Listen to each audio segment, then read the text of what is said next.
Olá, saudações, sejam bem-vindas, sejam bem-vindos. Salam! Vamos falar de literatura e religião, vamos falar um pouco então de islamismo, Islã, né? Então nós vamos falar de Islã porque nós estamos na parte 4 da nossa leitura, falta mais um ainda, né? Porque muita coisa para ler. E nós estamos então em Istambul, que é uma cidade do Islã, né? Ou seja, é a capital da Turquia ali, né?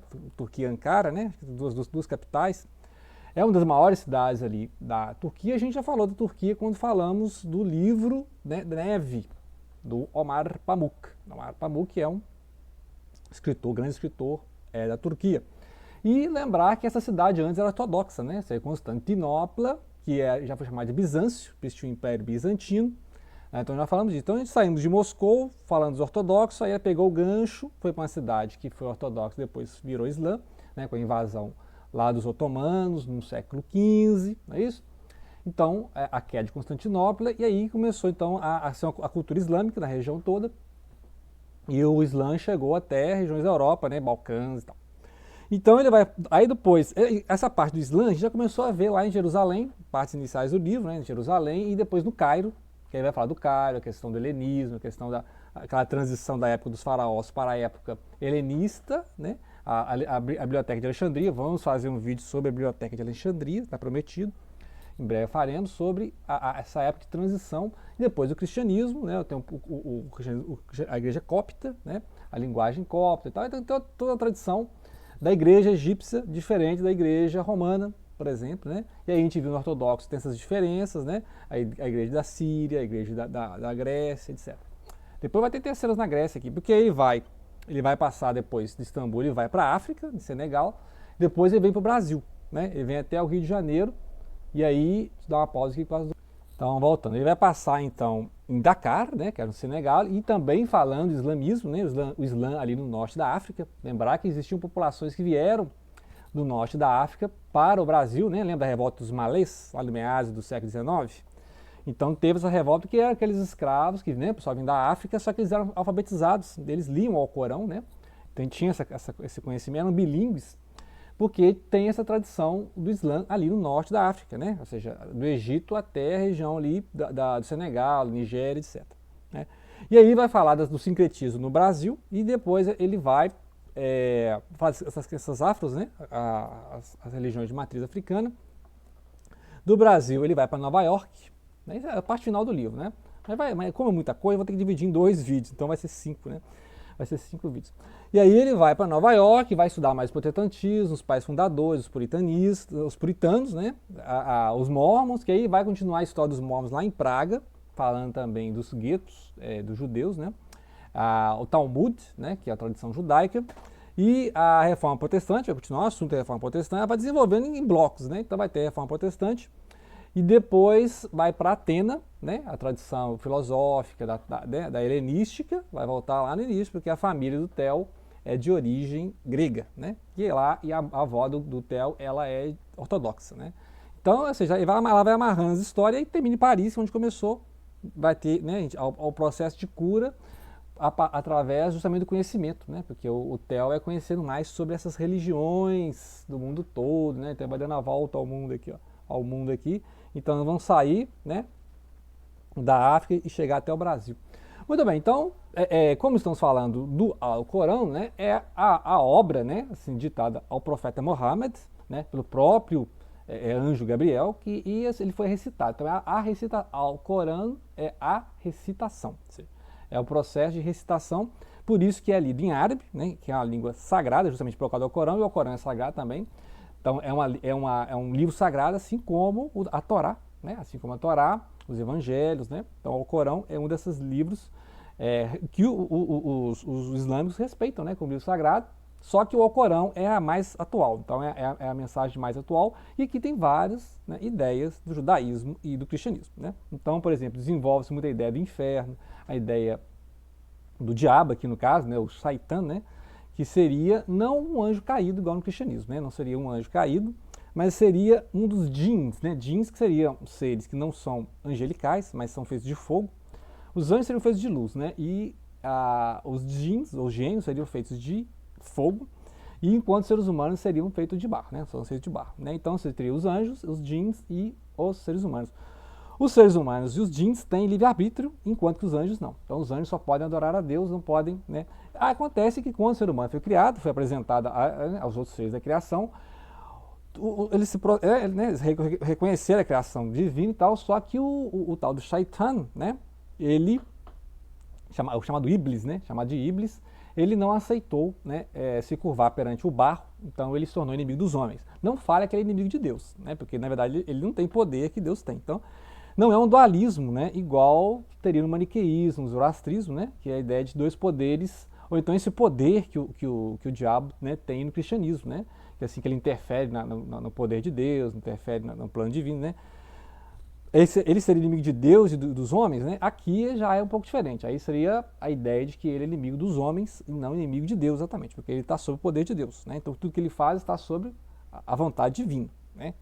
Então Deus, como ele é onisciente, onipresente, né? Onipotente, clemente e misericordioso, tudo acontece pela vontade de Deus. Então é um Deus transcendente, né? Allah é um Deus transcendente, né, até mais transcendente que do judaísmo, então não há nenhuma possibilidade de imanismo, de imanentismo, né, a ideia de imanência, né, essa ideia de que Deus, né, se diminuiu a ponto de entrar num corpo, né, especialmente elaborado pelo Espírito Santo, que é essa ideia de Jesus Cristo ser encarnação divina, que é uma ideia que tem no hindu, né? Então, inclusive, né, interessante, nós começamos falando do hindu, depois eu vou apresentar aqui uma dica de livro sobre hinduísmo, que eu fiquei devendo, quando a gente falou lá do que o Buda praticava yoga, né? As técnicas de meditação, então, porque essas religiões, ela vai colocando em blocos, né? Então, ela começou a falar de hinduísmo, falou de budismo e voltou a falar de islamismo, né? Como a gente já viu em outros vídeos, a gente falou, mas eu prometi que ia falar do Alcorão. Então, gente, o Alcorão então, é um livro sagrado de recitação, ou seja, é um livro que, né, tem que ter todo um cuidado para ler, porque ele é a voz divina. Ele é a voz divina, então está revelando esse Deus onipotente, onisciente, onipresente. Então ele não é pego de surpresa, então não tem como o diabo ser inimigo de Deus, né? Então esse é um exemplo. Agora, além do Alcorão, você tem as sunas, né, que é as tradições do profeta Muhammad, e você tem a Sharia, que são essas leis, esse direito islâmico, né, baseado no Alcorão, né? E você tem o hadith, né, que seria também esses relatos do profeta, né? Que é acrescentado ao Alcorão, só que o Alcorão já é suficiente em si mesmo, né? Então, se alguma coisa está a favor do Alcorão, né, já tem o Alcorão. E se fala contra o Alcorão, então tem que ser queimado, né? Então, concordo com isso aí, que o Alcorão é a base, né, dessa religião, então qualquer acréscimo é desnecessário, porque já está tudo aqui, né? E qualquer contradição é contradição, então deve ser desprezado. Então o Alcorão vai ter todas a maioria daquelas mensagens da época da Torá, né, da época dos Salmos, né, que foi entregue ao profeta Davi, que é o rei Davi, e a tradição de Ibrahim, que é Abraham, né, a tradição de Moshe, né, que é o Musa, que é o Moisés lá da Torá, né? Então todas as tradições, todos os personagens, José do Egito, né, a questão também vai aparecer o Noé, vai aparecer vários profetas que são aceitos, que são a linhagem de profetas, é o mesmo Deus do Antigo Testamento, e a imagem de Jesus aparece, só que Jesus é um profeta, assim como essa linhagem de profeta. Não existe trindade no Alcorão, né? É apenas um Deus único. A Maria aparece também, né? Tem toda uma parte para a Maria, né? E o livro, o Alcorão, ele é dividido em suratas, né? Os suras. Aqui nessa edição tem 114, né? Cada um tem um nome, né? Mas geralmente o leitor ele vai lembrar as primeiras palavras de cada um. E então vai falar da imagem de Deus, Criador, né? O Criador de todas as coisas, o soberano, e a ideia de a misericórdia. O mundo é mantido pela misericórdia de Deus, porque se Deus fosse severo e só severo, esse mundo nem existiria mais, né? A quantidade de idolatria. O Alcorão é totalmente contra a idolatria, né? Então ele é, assim como o judaísmo, ele é contra a idolatria. Nenhuma imagem, né? Não é feita nenhuma imagem.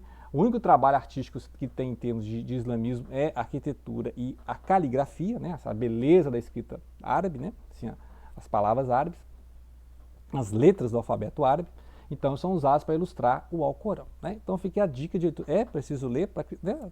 Quem fica criticando a religião islâmica não conhece, né? E a questão no livro, né? Então voltando aqui ao livro da Clemã, vai mostrar isso, né? A questão da questão feminina também, né? Alguns problemas da questão patriarcal. Nós falamos isso aí que o pessoal fica amarretando muito o islamismo por causa da questão patriarcal. A maioria desses povos, né, no Crescente Fértil, na Ásia, na África, são patriarcais. Então a questão cultural, e ela vai mostrando essas questões de modernização do Islã, de aceitar, né? Igual, por exemplo, agora na Arábia Saudita, ela aceita que as mulheres possam dirigir automóvel, né? Então essas questões que não estão exatamente ligadas na fé, ou seja, né? Não coloca lá na conta, né, do Islã. E aí vai falar então a questão do Mahdi. O Mahdi seria essa ideia de messiânica, né? Mas não é o Messias judaico, mas é uma ideia messiânica, que seria o 12º imã, né? Que não é muito aguardado pelos sunitas, mas há uma reverência por parte dos xiitas, que é uma outra divisão, né? Essa diferença de sunitas e xiitas é uma diferença, que eu já falei em outro vídeo aí, a diferença de sucessão do profeta, né? Quem sucederia o Muhammad, né?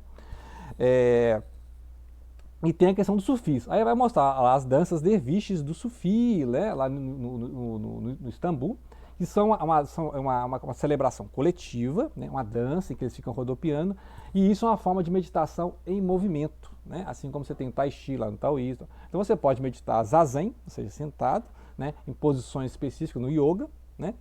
E você pode fazer então esse rodopio, esse derviche. Por falar em yoga, né? Então vou dar uma dica de leitura aqui, que é o Yoga Sutras do Patanjali, né? Patanjali, que não se sabe se ele né? A ideia é que ele compilou, né? Teria compilado esses ensinamentos, esses sutras, que é a forma de conhecer yoga, que fala das bases do budismo. Eu falei no vídeo sobre o budismo, né? Que o Deepak Chopra fez um romance, né? Assim, biografia romance do Buda, né? O Siddhartha Gautama. E aí ficou falando, né? Pessoal, tem um livro bom aí sobre yoga, né? Então, o Yoga Sutra, né? Yoga, que se chama de yoga aqui no Brasil, não é só uma questão de ginástica, não, né? É uma questão assim, de prática meditativa, religiosa. Outra dica de leitura é esse aqui, ó, Livro das Religiões, que aí tem, né? Trocentas informações, é uma enciclopédia, né? A enciclopédia que vai falar então de várias religiões, né? As principais, os cultos anímicos, o xamanismo, né? Então tem todas as grandes religiões, então tem todas aqui, né? Todas essas crenças, sumários, explicações das palavras, religiões modernas, né? Então vou falar mais no próximo vídeo. E vai falar aqui do xamanismo. Quando a história passa ali pelo Senegal e vem para o Brasil, vai trabalhar então essas religiões de matriz africana, né? Então ele vai mostrar que lá no Senegal e no norte ali da África tem essas religiões, né, do islamismo, e tem essas xamânicas, né, que são religiões de cultos dos seres da natureza, e são as mesmas. Então, para concluir, nos capítulos finais, né, aliás, nessa parte final aqui, que ainda tem a conclusão, que ele vai voltar à Europa, ele vai, então, sair da África e vir para o Brasil, né, vai falar sobre o Rio de Janeiro, vai falar sobre Salvador, que é a questão de debater essas influências, desses sincretismos que tem na religião no Brasil, né. Então, existe toda uma matriz indígena, né, xamânica, culto da natureza. Tem essas matrizes africanas, que os cultos orixás, que são entidades da natureza também. E aí a ideia do catolicismo também, né? Então fez um sincretismo, santos, católicos, santos, né? Essas entidades, os orixás do candomblé. Então ela faz toda uma análise mostrando esses sincretismos religiosos no Brasil. Antes de ir depois para Nova York, né? Onde a gente vai falar das religiões que vieram do protestantismo. Então, ou seja, ela vai fazendo blocos, né? São blocos temáticos, e vai mostrando, ela faz uma colagem aqui, né? Ou seja, ela vai fazendo uns deslocamentos, então falando da religião islâmica, depois ela passa para a religião islâmica do norte da África, passa para os cultos afro, né? A questão dos ancestrais, as forças da natureza, vem para o Brasil, continua desenvolvendo a mesma ideia, né? Que é a questão dos cultos afro no Brasil. Então vai mostrando essas diferenças, né? Enquanto ela mostra as religiões que tem deidades, né, ideia de Deus criador, ideia de Deus os criadores, né, a matriz africana tem essas várias entidades, cada um, como aqueles deuses, né, os deuses nórdicos, os deuses helênicos, né, da Grécia Antiga, que cada um controla uma parte da natureza, né. Então, o deus da água, o deus do fogo, o deus, né, o deus do barro, o deus das florestas, o deus dos animais. Então, e aí tem a ideia também dos elementos da natureza, né, os elementos da natureza. E esse culto seria mais ligado ao animismo, né, ao paganismo, que seria o cultuar força da natureza, né? Então, em vez de cultuar um criador, né, um Deus criador, é cultuar a natureza, né? Então, ela mostra essas diferenças e depois ela vai voltar a falar então dos monoteísmos, quando abordar novamente o cristianismo nos Estados Unidos e depois abordar o judaísmo, vai aprender mais sobre o judaísmo e depois voltar à mitologia grega lá no final do livro, né? Então a gente vai ver então mais uma parte, né? Tem mais uma parte ainda para desenvolver, e aí vou dar mais dicas, né? Mais dicas de leitura sobre literatura e religião. Ok? Grato pela atenção, não deixem de compartilhar.